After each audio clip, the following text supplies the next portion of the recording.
उत्तर प्रदेश के अलीगढ़ जिला में रहने वाले एक छोटा सा परिवार जो दिल्ली में जाकर सिक्योरिटी गार्ड का जॉब करता था। 18 साल पहले सुरेश की शादी फिरोजाबाद के रहने वाली बीना के साथ हुआ था, लेकिन 10 जुलाई 2025 को सुबह मनोज के साथ मिलकर उसकी पत्नी अपने पति को मरवा देती है। सुरेश और बीना के 3 बच्चे थे, छोटे छोटे, और स्कूल में पढ़ाई कर रहे थे। नितेश 17 साल का था, पुतिन 14 साल का था, रोशनी 10 साल का था। सुरेश का एक बड़ा भाई भी था जिसका नाम था विजय। विजय का एक छोटा सा दुकान था किराना का, जहां बच्चों के लिए चॉकलेट का सामान मिलता था और सभी लोग एक साथ रहते थे। सुरेश और बीना की शादी होने के बाद बीना ससुराल में ही रहती थी। सुरेश सिक्योरिटी गार्ड का नौकरी करता था, इसीलिए उसे बार बार दिल्ली जाना पड़ता था। उस समय बीना अपने बच्चों के साथ घर में अकेली रहती थी। 1 महीना 2 महीना में सुरेश एक बार घर आता था, पैसे देने के लिए और राशन के सामान खरीदने के लिए, क्योंकि सुरेश के पैसे से ही घर चलता था और उसी पैसों से बच्चों की पढ़ाई भी हो रही थी।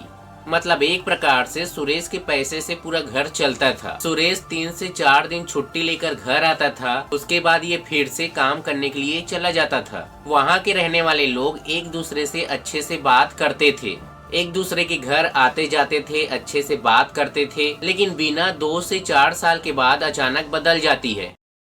ये घर से झूठ बोलकर निकलती थी कि मैं कपड़ा सिलाने के लिए जा रही हूँ, मार्केट जा रही हूँ, काम है मुझे, ऐसा बोलकर घर से निकलती थी और छुप छुप कर एक लड़के से मिलती थी जिसका नाम था मनोज। सुरेश के घर से 20 मीटर दूर मनोज का एक किराना का दुकान था। हमेशा बीना घर से झूठ बोलकर निकलती थी उससे मिलने के लिए, उससे बात करने के लिए। पहले तो ये सभी को नॉर्मल लगने लगा था, क्योंकि सुरेश के घर से 20 मीटर दूर मनोज का किराना का दुकान था और सभी को ऐसा ही लगा था बीना उसकी दुकान पर सामान खरीदने के लिए जाती है। लेकिन ये दोनों एक दूसरे से बहुत ज्यादा बात करते थे और धीरे धीरे दोनों में प्यार बढ़ जाता है। दोनों सच्चे दिल से एक दूसरे से प्यार करने लगे थे और इसी के चलते मनोज एक मोबाइल लिया था बीना के लिए। अब बीना के पास 2 मोबाइल था, एक उसके पति का मोबाइल था और दूसरा मनोज ने दिया था ये। अब घर में कोई नहीं रहता था। उस समय बीना 1 से 2 घंटा बात करती थी मनोज के साथ और इस बात को घर के लोग भी जानते थे कि बीना एक लड़के से बात करती है और उसके घर के पास जितने लोग रहते थे ये लोग भी उसके बारे में जानते थे। बीना के तीनों बच्चे अपने माँ के बारे में जानते थे और पति को भी अपने पत्नी के बारे में पता चल गया था कि ये किसी से छुप छुप कर बात करती है। और एक बार मीना और मनोज को एक होटल में पकड़ लिया गया था। उसके बाद गांव के लोग मिलकर ये दोनों को समझाए भी थे और उस समय ये दोनों ऐसा भी बोले थे कि अब ऐसा नहीं करेंगे। लेकिन कुछ महीनों के बाद फिर से ये दोनों बातचीत करने लगे थे, क्योंकि सुरेश छुट्टी लेकर 3 से 4 दिन घर में आता था। उसके बाद ये फिर से अपनी ड्यूटी पर चला जाता था और इसी का फायदा उठाती थी। कभी कभी मनोज अपने साथ घुमाने के लिए बीना को ले जाता था, क्योंकि बीना घर से बहाना करके निकलती थी कि मैं कपड़ा सिलाने के लिए जा रही हूँ, सामान खरीदने के लिए जा रही हूँ, ऐसा झूठ बोलकर निकलती थी। कभी कभी मनोज उसके घर के सामने चला जाता था उससे बात करने के लिए और उस समय उसके बच्चे भी देख लेते थे दोनों को बात करते हुए। जब बच्चे अपने मम्मी के बारे में अपने पापा के पास शिकायत करते हैं तो दोनों में बहुत ज्यादा विवाद भी होता है, लड़ाई झगड़े होते हैं। फिर ये दोनों को फिर से समझाया गया था और पुलिस कंप्लेंट भी किया गया था, लेकिन मनोज को छोड़ दिया जाता था क्योंकि बीना के कहने पर, क्योंकि ये मेरा गलती है ऐसा बोलकर छुड़वा लेती थी। क्योंकि दूसरे तरफ सुरेश का मजबूरी था, क्योंकि उसके 3 बच्चे थे, बच्चों का देख रेख उसकी मम्मी ही करती थी। सही टाइम में खाना देना, स्कूल भेजना, घर के काम को करना, तो घर में जो काम होता था उसकी पत्नी ही करती थी, क्योंकि सुरेश हमेशा घर में नहीं रहता था। 2 से 4 दिन घर में रहता था, उसके बाद ये अपनी ड्यूटी में चला जाता था। इसीलिए ये अपनी पत्नी को कुछ भी नहीं बोलता था।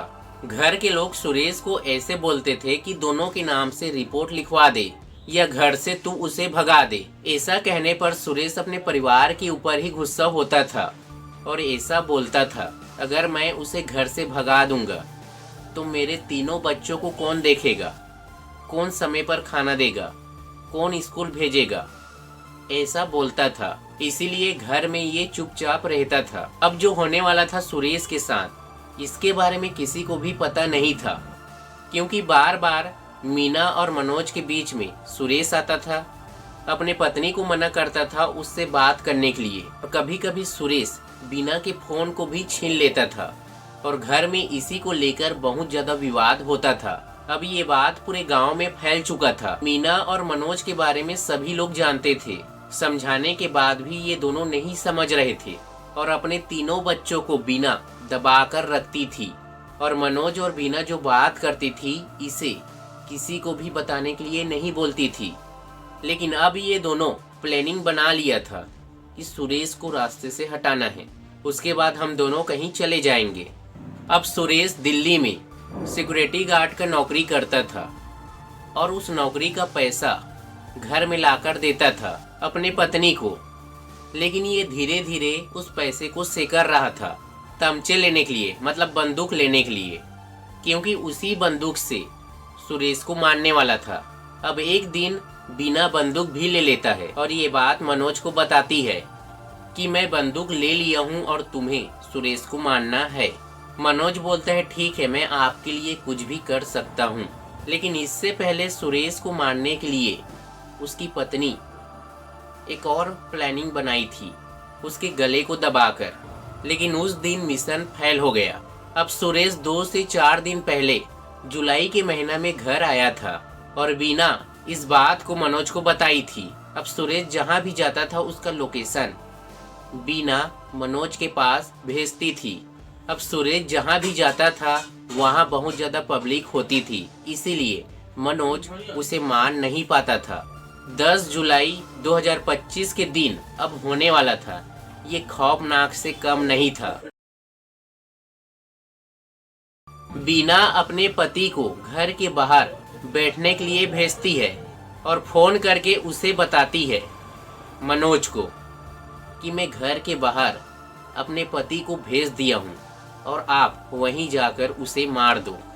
अब सुरेश घर के बाहर बैठा था चबूतरा पर मोबाइल चलाते हुए, और साथ में उसका भाई भी था जिसका नाम था विजय। वहीं से आ रहा था मनोज और वहीं से जा रहा था, लेकिन किसी को भी भनक नहीं था कुछ सेकंड के बाद ऐसा उसके साथ होने वाला है, क्योंकि मनोज सबसे पहले वहां देखा ये दोनों के अलावा और कोई है क्या, लेकिन वहां कोई भी नहीं था। और मौका जैसे ही मिला मनोज को, ये सुरेश को वहीं गोली मार देता है।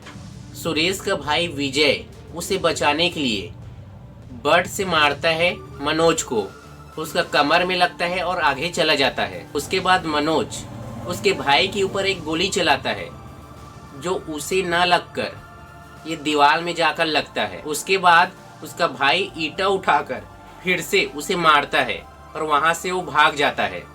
सुरेश की पत्नी घर से भागते हुए निकलती है। उस समय सुरेश बहुत ही ज्यादा गंभीर था, मतलब कुछ बोल ही नहीं पा रहा था। उसकी पत्नी भागते हुए आती है सुरेश के पास और उसके गले को दबाती है सुरेश का, मतलब गोली मारने के बाद, और उसे मारना चाहता था उसकी पत्नी, मतलब बचाना नहीं चाहती थी। घर के लोग 2 झापड़ मारते हैं उसके पत्नी को, फिर एम्बुलेंस को बुलाया जाता है और उसे तुरंत हॉस्पिटल ले जाते हैं, लेकिन ये वहीं खत्म हो गया था। मनोज दूसरे तरफ थाना जाकर ये बोलता है कि मैं सुरेश को मार दिया हूँ, और उसी समय पुलिस उसे पकड़ लेते हैं और जो भी बीना के साथ चल रहा था कई सालों से उसके बारे में पुलिस को बताता है। प्लानिंग के बारे में भी बताता है कि सुरेश को कैसे हम दोनों मिलकर मारे थे। अब पुलिस उसे पकड़कर थाने के अंदर बंद कर देता है और पूछताछ शुरू कर देता है।